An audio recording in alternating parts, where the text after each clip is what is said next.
Bon, mais avant de rentrer dans le détail de mon projet, même petite partie de mon projet de recherche, j'aimerais comme partager avec vous une petite expérience. Je suis certain que je ne suis pas le seul à entendre les mots distance depuis le début de la pandémie. Et c'est vrai que ça a changé certaines de nos habitudes. Par exemple,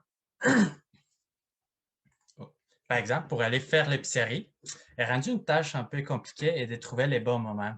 Soit d'abord, on doit savoir combien de gens sont sur la ligne d'attente.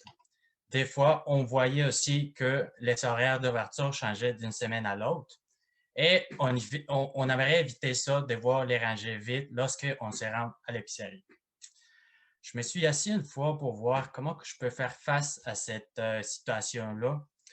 Puis après beaucoup réfléchir, je me suis dit, bon, mais ça serait intéressant d'avoir l'information à distance. Comme ça, je peux avoir accès à toutes les informations de la disponibilité de produits, les horaires de certains magasins qui ont changé d'une semaine à l'autre, et bien évidemment des autres informations comme les coûts de certains produits, etc. Mais on peut maintenant faire des commandes en ligne pour aller ramasser directement sur les magasins, dans le magasin.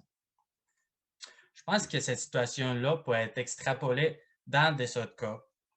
Pour moi, c'est l'irrigation de pression, l'irrigation de drainage de précision où l'épicerie va être une source d'eau et les différents clients vont être les plantes qui ont une cible, qui vont avoir un besoin d'eau quotidienne et toujours moi qui veux savoir qu'est-ce qui se passe sur le terrain et comment que ça évolue les différentes variables. Et je suis certain que parmi vous, vous êtes sous la même situation de pouvoir savoir qu'est-ce qui se passe en terrain. Mais bien, pour ça, on a développé dans nos laboratoires certaines sondes pour mesurer la nappe phréatique, c'est notre variable d'intérêt.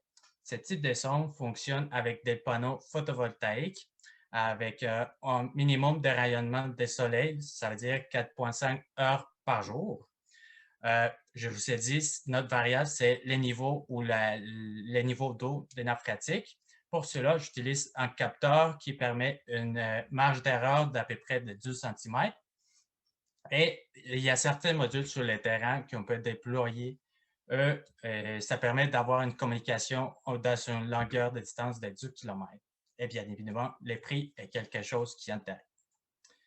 Bon, mais finalement, je vous laisse avec une petite animation de comment on voit la descente d'un puits qu'on a dans notre laboratoire pour voir que ça fonctionne et que c'est possible de faire ce type de mesure que je suis sûr et certain que vous êtes intéressés aussi.